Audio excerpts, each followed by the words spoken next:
Hey guys, it's the Wandering Nurse here. Just wanted to come on and introduce myself since this is my very first YouTube video. So welcome. I hope you guys will stick around. A little bit about me. I'm 32 years old. I live in New York. I am a fiance. I have one child and I'm currently working as a travel nurse. Right now I'm home for a few weeks, but I will be going on a new assignment coming up shortly. So kind of just wanted to make a general budget video, and later on in the future I'll be hoping to do more week by week budgeting videos. As a travel nurse, I am getting paid every week, so I'd love to do week by week budgeting videos in the future. With the pandemic, we are getting paid substantially more as travel nurses than we usually would. So you'll see that reflected in my budget today. I just don't want you guys to feel like I'm not, like my channel isn't relatable, since I am a high income earner. So just keep that in mind. Later on in the future, once the pandemic is over and our pay has gone back down to usual, you'll see a difference. Either way, I am making more than I have been as a travel nurse than I ever was as a staff nurse. So just something to think about. If you have any questions concerning travel nursing as a mom, just anything travel nursing related in general, write me a message down below. All right, let's get right into it. So like I said, this is pretty much just a general budget for right now, since I'm not on my new assignment yet. Later on, when I am on my new assignment, we'll have exact numbers, but right now I'll just be using the numbers that I was using on my previous assignment. All right, so as far as my income goes, on my last assignment, I was making about $3,500 a week. So let's just write that over here. $3,500 a week, which totals to $14,000 a month, give or take.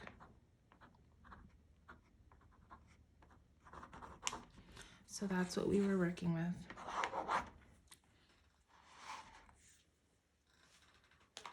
Okay, so for travel nursing, you do have to double your expenses. So although I have a mortgage here in New York, I still pay for housing, such as a hotel, Airbnb, any type of housing in whatever state I'm working in. So you will see 2 housing costs and 2 car costs.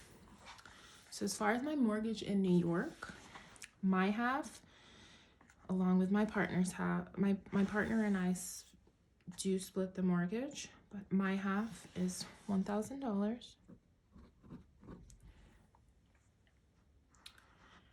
Auto, that's my car payment and my car insurance. I just bundled it all in one. That is $450 a month. Spending, this is also a bundled category. So for spending, I count that as groceries, eating out, gas for my car, and my personal spending. So that's pretty much 4 categories in one. And for that, I budget $1,650 a month. My child's school tuition is $535 a month. Yes, kids are expensive. I also pay for a tutor. We love her. She's definitely going to stay in our budget for as long as she's willing to work with us, and that is $360 a month. We pay her $90 a week. Church donations, we donate $65 a month to my church, along with any other fundraisers, donations that we add as the months go by, but this is just a set $65 a month donation.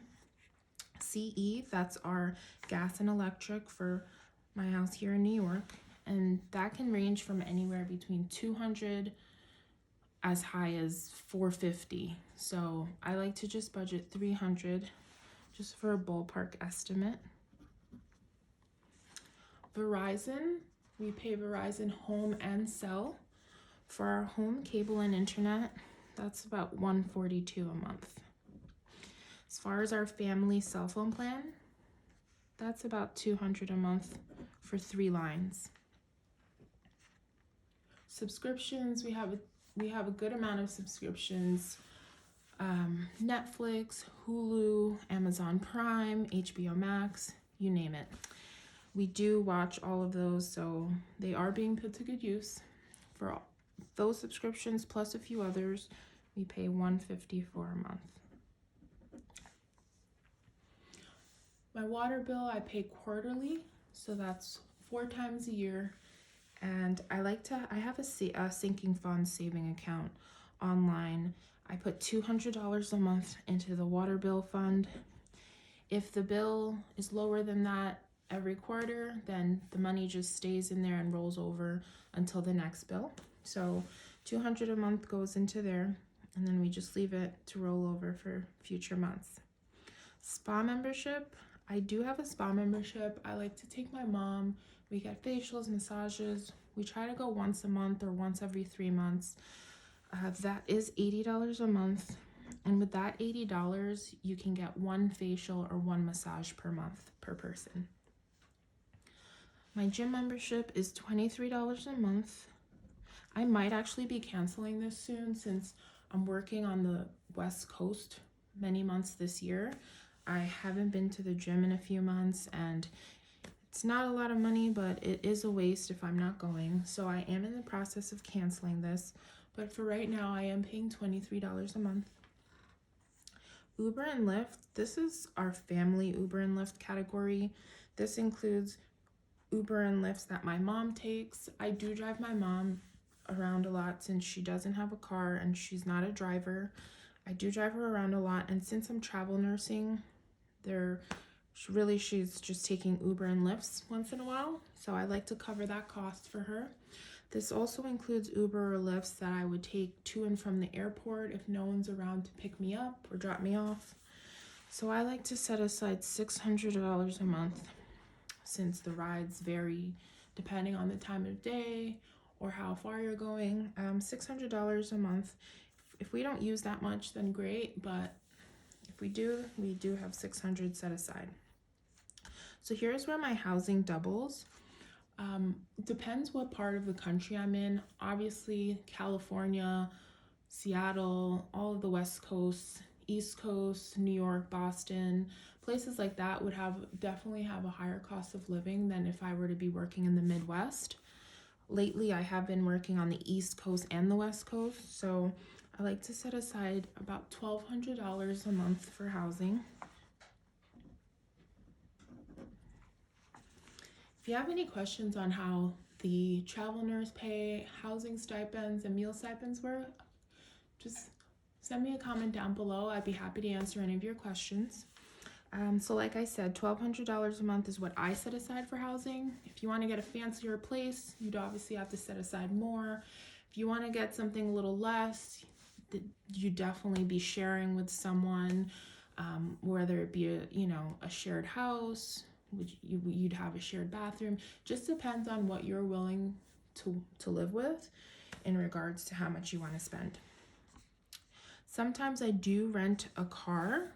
If I'm working on the East Coast, I'll just bring my own car. I'll drive to my location.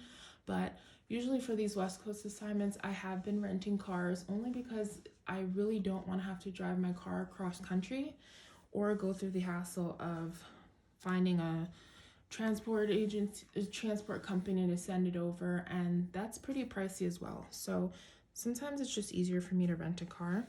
I like to set aside $1,000 for my rental car. Like I said, that's not set in stone. And then as far as debt, this is credit card payments that I have left over and student loan payments. I like to pay $800 minimum monthly. You'll see in the future when I make more videos, when I have exact numbers, I'll be throwing extra to debt and my sinking funds, my investments. But as far as minimum payments go, I like to keep it at $800 for debt. All right, so let's add this all up. So we have $1,000 for a mortgage. 450.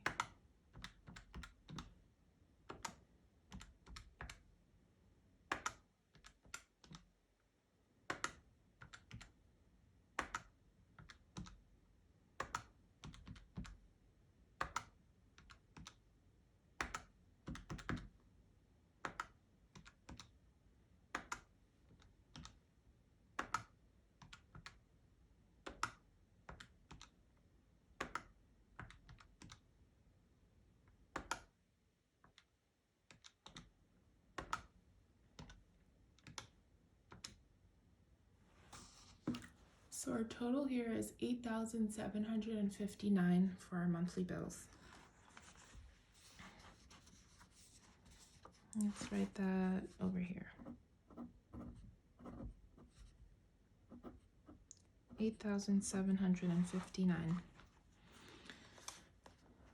So if we do our $14,000 income per month minus 8,759, I have 5,241 to go towards savings and sinking funds. All right. So now on the next page here, we have the good stuff. So I am contributing to a Roth IRA, and I'm contributing to a 529 for my child. Oops. I also have a few sinking funds that I put money aside every month for, and we'll get to the bottom savings here. But as far as Roth IRA, so the max you can contribute is $6,000 a year, which equals to $500 every month. 12 months equals the 6,000. I did skip maybe 2 or 3 months, which is why I'm putting $750 every month into my Roth IRA, and the $750 will cover the $6,000 a year. Once we're done maxing out this year, next year I can go back to putting in $500 a month. As long as I'm doing it every month, it'll equal to the max. Right now for my child's 529, I'm putting $500. And like I said, if I have more money to throw at debt and extra investments, I do add extra, but my monthly minimum payment that I always try to put in there is $500 a month. For my child's sinking fund, putting $300 a month, and that goes towards extracurricular activities. My child is playing an instrument in school. My child's also in private school, so if you know anything about private school, there are a lot of fundraisers, a lot of things that we do give money towards for the school. And that includes lunch money, when whatever days we're not packing lunch. $300 for fundraisers, school activities, and lunch money. For Christmas, I'm setting aside $200 a month, hoping to have about $1,200 saved up by Christmas, and that should be enough to get gifts, decorations, and our tree. We do have pups here at home. For the pups, I'm setting aside $100 a month, and that would be for grooming and vet visits.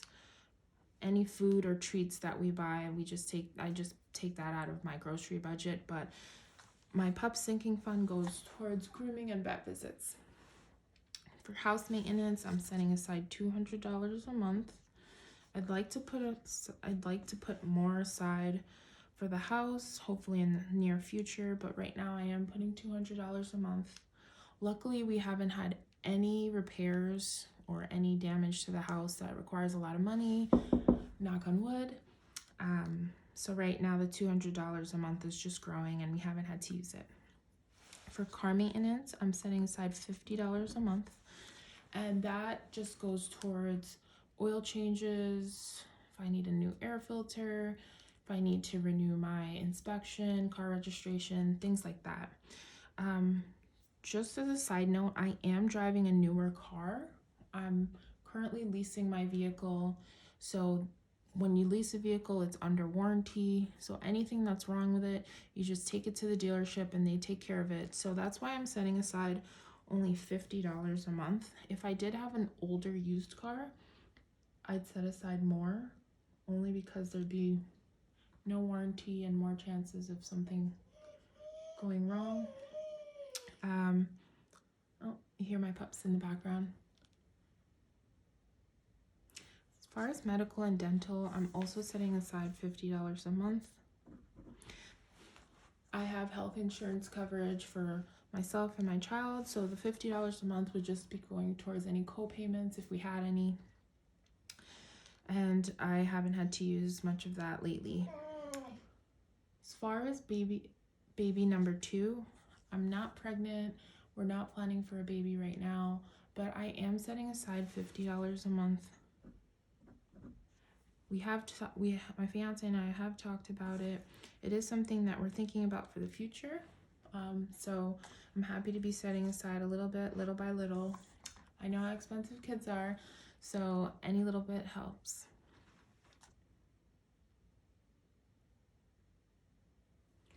So if we add these together,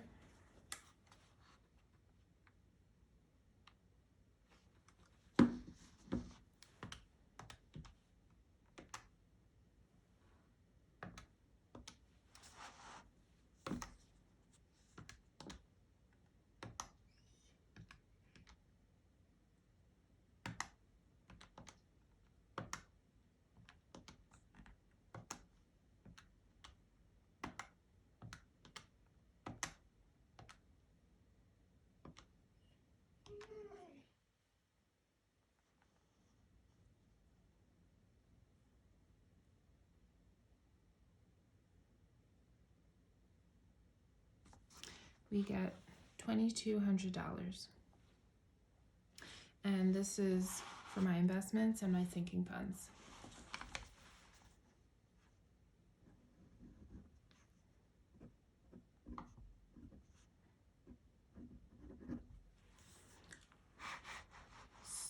So these down here, savings, wedding and honeymoon, and visit home. I'm not putting exact dollar amounts right now, only because this really varies depending on how much I'm getting paid per assignment.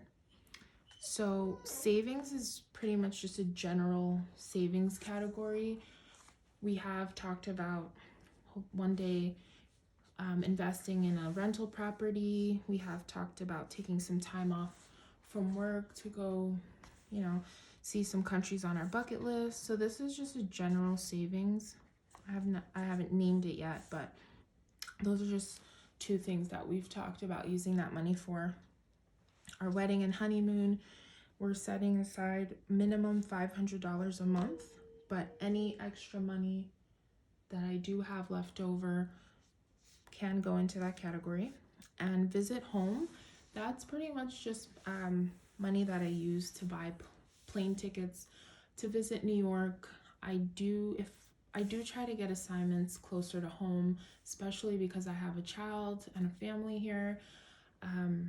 But right now it just hasn't worked out. So I am working on the West Coast. So I am coming home to visit New York at least once a month. And that plane ticket costs anywhere from $200 to $400. So I like to set aside at least $400 a month for my visit home category. And like I said, that's for my plane ticket to come visit home.